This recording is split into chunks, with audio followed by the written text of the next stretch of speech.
بسم اللہ الرحمن الرحیم۔ السلام علیکم ناظرین، متبادل بیانیہ کے ساتھ میں ہوں آپ کا میزبان صبوغ سید، اور میرے ساتھ موجود ہیں خورشید احمد ندیم صاحب۔ بہت شکریہ خورشید صاحب۔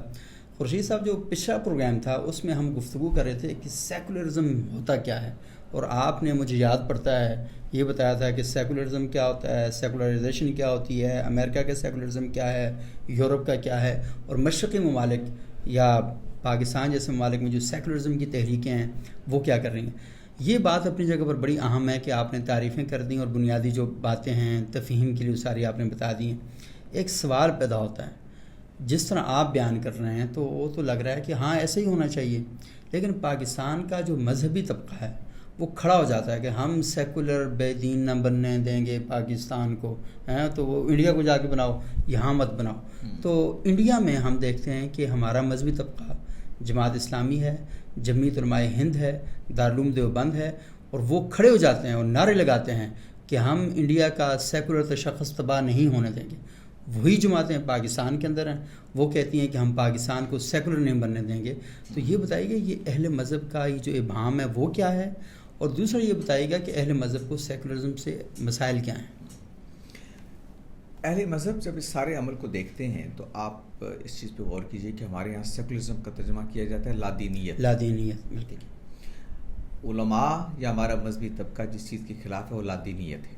یعنی وہ یہ کہتا ہے کہ سیکولرزم کا مطلب یہ ہے کہ سوسائٹی کی، فرد کی زندگی کی جو تشکیل ہے، ریاست کی جو تشکیل ہے، وہ غیر اسلامی بنیادوں پر ہو۔ صحیح۔ لادینیت گویا ایک فلسفہ زندگی ہے، جس طرح کہ دین ایک فلسفہ زندگی ہے۔ تو دین زندگی کی ایک تقسیم کرتا ہے، ایک اس کی تفہیم کرتا ہے، ایک اس کو صورت گری کرتا ہے۔ بالکل اسی طریقے سے لادینیت بھی ایک اس کی تشکیل کرتی ہے۔ تو دین جو کہ خدا پر ایمان، خدا کے دین کو، قانون کو ماننے کی بنیاد پر وجود میں آتا ہے۔ لہٰذا لادینیت جب ہم کہیں گے تو اس کا مطلب یہ ہے کہ ہم قرآن کی، سنت کی، ہم دین کی نفی کر رہے ہیں۔ لہٰذا آپ دونوں چیزیں بیک وقت ممکن نہیں ہیں۔ یعنی آپ اگر اسلام کو مان رہے ہیں تو آپ سیکولرزم کو نہیں مان سکتے، اس لیے کہ اسلام کو ماننے کا مطلب یہ ہے کہ آپ خدا کی حاکمیت کو مان رہے ہیں۔ سیکولرزم کا مطلب یہ ہے کہ خدا کی حاکمیت کو نہیں مان رہے ہیں۔ تو ہمارا مذہبی طبقہ جب سیکولرزم کی نفی کرتا ہے تو وہ اس کو لادینیت کے معنوں میں لیتا ہے، اور میرا خیال ہے کہ لادینیت کے معنوں میں آپ لیں گے تو میں بھی اس کا مخالف ہوں گا۔ اچھا، جب آپ یہ کہتے ہیں کہ ہمارا جو مذہبی طبقہ ہے وہ سیکولرزم کو لادینیت کے معنوں میں رکھتا ہے اور وہ اس وجہ سے اس کا انکار کرتا ہے، یہاں خورشید صاحب ایک چھوٹا سا ابہام اور ایک سوال بھی پیدا ہوتا ہے کہ سیکولرزم کا جو معنی، اس اصطلاح کا مفہوم یورپ نے کیا ہے، تو وہ انہوں نے اپنے پس منظر کے تحت اس کو لادینیت کا مفہوم وہ ترجمہ کیا ہے۔ تو آپ بتائیں کہ آپ کا اس میں تھوڑی سی اس کو مزید واضح کریں کہ آپ کہنا کیا چاہ رہے ہیں اس میں۔ میں آپ کے اس سوال کو آپ کے پہلے سوال سے جوڑتا ہوں کہ جب آپ نے کہا نا کہ یہاں تو آپ سیکولرزم کے خلاف ہیں لیکن ہندوستان میں مذہبی جماعتیں سیکولرزم کی حامی ہیں، تو کیوں ہیں؟ اس کو اگر سوال کے ساتھ ملا کے آپ دیکھیں تو وہ میری اس بات کی تائید ہوتی ہے کہ سیکولرزم کو آپ سوشل پرسپیکٹو میں، سماجی پس منظر میں سمجھ رہے ہیں۔ صحیح۔ اور جیسے میں نے فرق کیا تھا یورپین سیکولرزم میں اور امریکن سیکولرزم میں۔ صحیح۔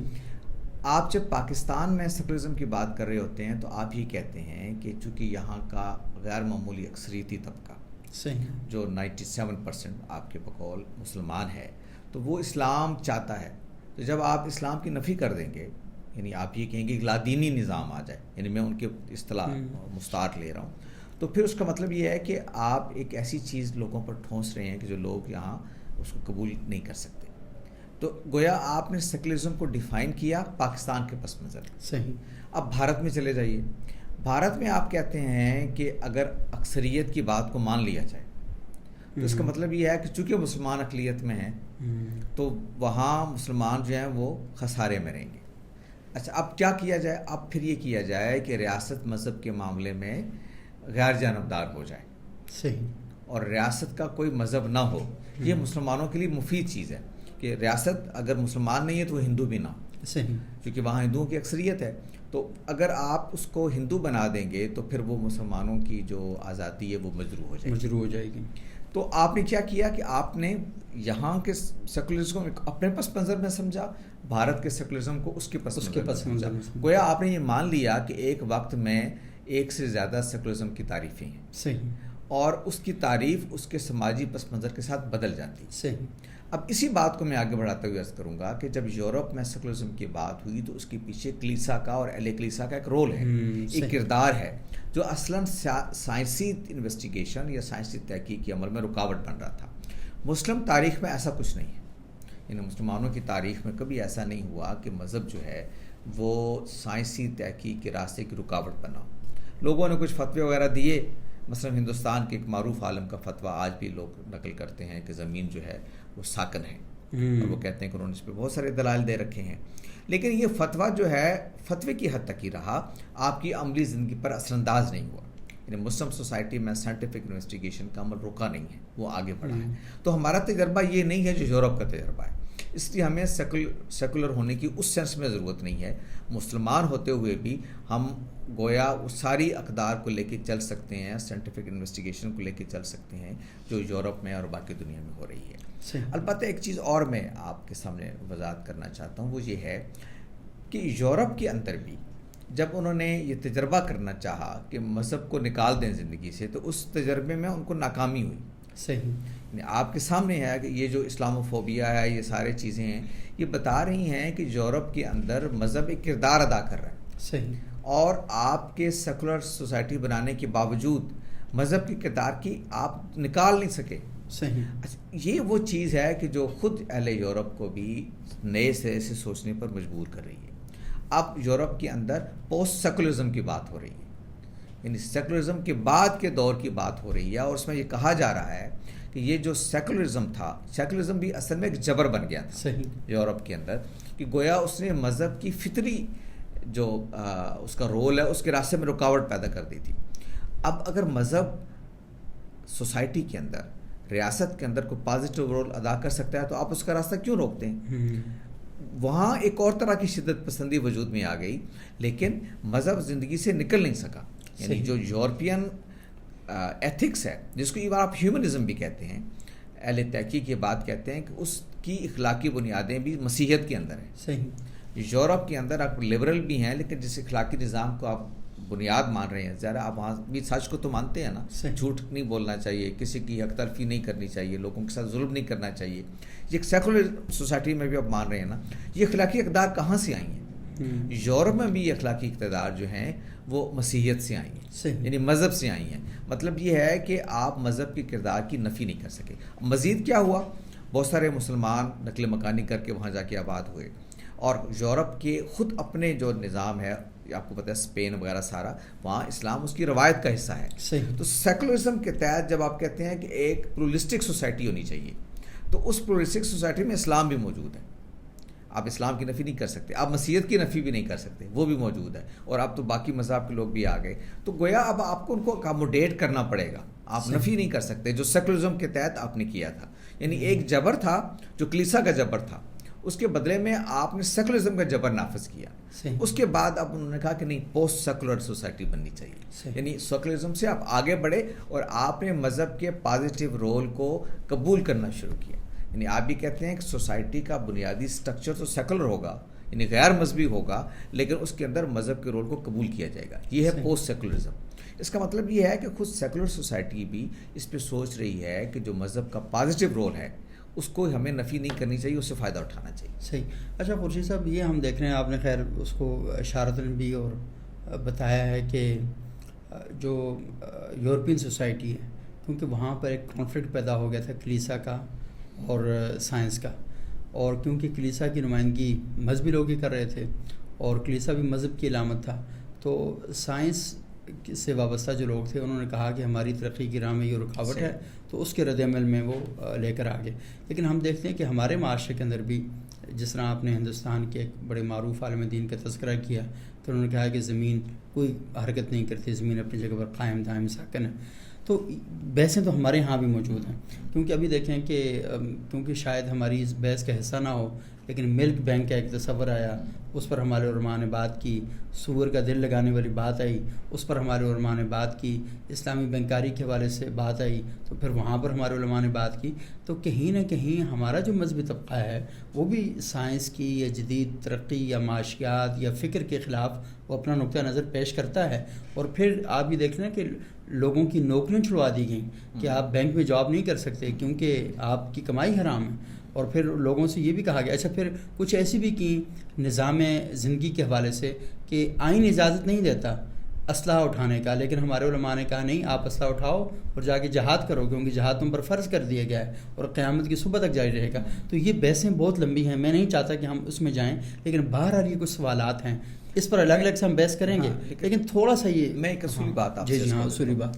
دیکھیے پہلی بات تو یہ ہے کہ یہ جو اختلاف ہے انٹرپریٹیشن کا، صحیح، یہ صرف ہمارے یہاں نہیں ہے، یہ ویسٹ میں بھی ہے. صحیح. یہ جو آپ نے ملک بینک وغیرہ کا ذکر کیا، یا ابارشن کا ذکر مسئلہ ہے اور اس طرح کے جو مسائل ہیں، اس پہ صرف ہمارے یہاں بحث نہیں ہو رہی ہوتی. آپ امریکہ میں جا کے دیکھیں، آپ کو معلوم ہے وہاں پوری وہ پرو چوائس اور اینٹی چوائس پوری موومنٹ ہے جو کھڑی ہے لوگ ان میں، کیونکہ وہاں بھی مذہبی روایات پائی جاتی ہیں. صحیح. کہنا یہ ہے کہ یہ کوئی ایسی چیز نہیں ہے جو اگر ہمارے یہاں ہوتی ہے تو اجنبی ہے، یا یورپ میں یا امریکہ میں وہاں نہیں ہوتی. سیکولر معاشروں میں بھی یہ بحثیں ہوتی ہیں. اس کی وجہ یہ ہے کہ مذہب وہاں بھی ایک سماجی کردار ادا کر رہا ہوتا ہے. یعنی وہ اسٹیٹ کی پالیسی میں نہ بھی اس کا کوئی رول ہو، لیکن سوسائٹی کی تشکیل میں کردار ادا کر رہا ہوتا ہے، کہ ویلیوز دینے میں کردار ادا کر رہا ہوتا ہے. خاندان کا انسٹیٹیوشنل مسئلہ وہاں بھی ہے، نکاح طلاق وہاں بھی چلتا ہے، یہاں بھی ہے. تو ہمارے ہاں جو چیز سمجھنے کی ہے وہ یہ ہے کہ بعض اوقات ہم مذہب کو ان معاملات میں بھی لے آتے ہیں جس کا مذہب سے براہ راست تعلق نہیں ہوتا. مذہب کی جو انٹرونشن ہوتی ہے یہ سمجھنا چاہیے وہ مورل ہوتی ہے. صحیح. جہاں کوئی اخلاقی چیز پیدا ہو رہی ہے اس میں تو یقیناً مذہب مداخلت کرے گا اور آپ کو توجہ دلائے گا کہ یہ بات آپ نہ کریں. لیکن جو انتظامی نوعیت کا کوئی فیصلہ ہے یا کسی کی کوئی طبی نوعیت ہے اس چیز کی، تو وہ اس میں آپ کو اختلاف ہو سکتا ہے، آپ ڈیبیٹ کریں گے. لیکن آہستہ آہستہ آپ کو معلوم ہے کہ پاکستان کے اندر جو ڈیبیٹس 1960 میں ہوتی تھی مثلا فیملی پلاننگ پہ، آج وہ ڈیبیٹس بہت کم ہو گئی ہیں. ایسے ہی یعنی جو فیملی پلاننگ کے خلاف لوگ تھے ان کی شرح اگر آپ 1960 میں دیکھیں تو آج کے مقابلے میں بہت زیادہ تھی، کم ہو گئی ہے. اسی طرح سے دیگر جو مسائل ہیں جن کی طرف آپ نے نشاندہی کی، ان کے بارے میں سوسائٹی میں اوپن ڈیبیٹ ہونی چاہیے. آپ دین کا نقطہ نظر آپ پیش کر رہے ہیں کہ میں پیش کروں، میرے نزدیک ایک چیز جائز ہے، آپ کے نزدیک ناجائز ہے، تو یہ کوئی اس میں حرج نہیں. سوسائٹی میں ڈیبیٹ ہو اور سوسائٹی جس عالم کی، جس بڑے اسکالر کی رائے کو قبول کرتی ہے وہ قبول کر لے. صحیح. یہ ممکن ہے اگر تھوڑا سا کے بعد وہ رائے بدل دے تو اختلاف کا ہونا کوئی پرابلم نہیں ہے. جو پرابلم ہوتا ہے وہ یہ ہوتا ہے کہ ہم کہتے ہیں کہ ہماری انٹرپریٹیشن ہی فائنل اور حتمی اور واحد انٹرپریٹیشن ہے، آپ اس کو قبول نہیں کریں گے تو آپ اسلام کے دائرے سے نکل جائیں گے. یہ رویہ ہے جس پہ میرا خیال ہے غور کرنا چاہیے، نہ کہ اختلاف کے ہونے پہ غور کرنا چاہیے. صحیح. اچھا خورشید صاحب، اس پر مزید بھی ہم بات کریں گے، لیکن ایک چھوٹا سا سوال آخر میں کرنا چاہوں گا کیونکہ وقت بھی بہت کم ہے. اگر خورشید ندیم صاحب اپنی ایک سیاسی پارٹی بناتے ہیں اور قوم ان کو ووٹ دے دیتی ہے اور پورے پاکستان کے حلقوں سے الیکشن جیت جاتے ہیں آپ اور 8 فروری والا سین آپ کے ساتھ ہو جاتا ہے، اقتدار آپ کے پاس آ گیا، وہ جو سیکولرزم آپ اپنا نافذ کریں گے وہ کیا ہوگا؟ میرے نزدیک اگر ایسا وقت آئے گا تو انشاءاللہ اس ملک میں نائب وزیر اعظم میں ہوں گا، وہ تو آپ ہوں گے. یہ اور بات ہے کہ پھر حکومت میں چلنا کوئی نہیں ہے. اگر میں آپ کے مشورے پہ رہا حکومت میں چلنا کوئی نہیں. تو تفنن برطرف کہنا یہ ہے کہ اگر یہ موقع ملے گا تو میں انشاءاللہ یہ بات کر کے بتاؤں گا کہ وہ سوسائٹی کیسی اسلام کی روشنی میں بنائی جا سکتی ہے جس سے سیکولر طبقے کو کوئی شکایت نہ ہو. اس لیے کہ ایک سیکولر ریاست جن مقاصد کے لیے بنتی ہے، میرے نزدیک ایک اسلامی ریاست بھی انہی مقاصد کے لیے بنتی ہے. صحیح. اور اس کے اندر بھی وہ جو مقاصد شریعت جن کو ہم کہتے ہیں، اس پہ ہم گفتگو بھی کر چکے ہیں، صحیح. وہی مقاصد جو ہیں وہ ایک سیکولر ریاست کے بھی ہوتے ہیں. تو اگر مجھے آپ موقع فراہم کر دیں اس قوم کے لوگ تو انشاءاللہ میں یہ سیکولرزم کا مسئلہ ہمیشہ کے لیے حل کر دوں گا. بہت شکریہ خورشید صاحب آپ کا، اور ہم بہت جلدی ایک سیاسی پارٹی بنانے والے ہیں. یہ نہ کہ یہ لوگ سچ مان لیں گے. ہاں، اس بات کو آپ نے سچ نہیں ماننا، لیکن ہم بطور جھوٹی والی بات کر رہے ہیں. تو اگلے پروگرام، اور آپ نے ضرور ایک کام یہ کرنا ہے کہ اپنے جو فیڈ بیک ہے وہ واٹس ایپ بھی ٹھیک ہے، وہاں پر بھی آپ ضرور دیتے رہیں، لیکن یہ جو کامنٹس باکس ہے اسے میں بھی دیکھتا ہوں، خورشید صاحب بھی دیکھتے ہیں اور باقی لوگ بھی دیکھتے ہیں. وہاں پر کامنٹ کرنے کا سب سے بڑا فائدہ یہ ہوتا ہے کہ بہت سے لوگ ان کامنٹس کو پڑھ رہے ہوتے ہیں، تو آپ کے بڑے علمی کامنٹس ہوتے ہیں.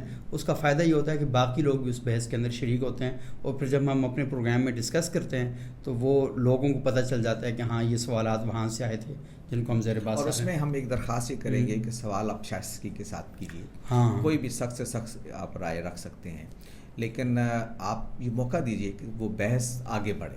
یعنی ہم کو حرف آخر نہیں کہہ رہے ہوتے، ہماری رائے غلط بھی ہو سکتی ہے، لیکن آپ کے سوال اس بحث کو دیکھنے والوں کے لیے تاکہ مفید بنے اس بات کو آگے بڑھانے میں.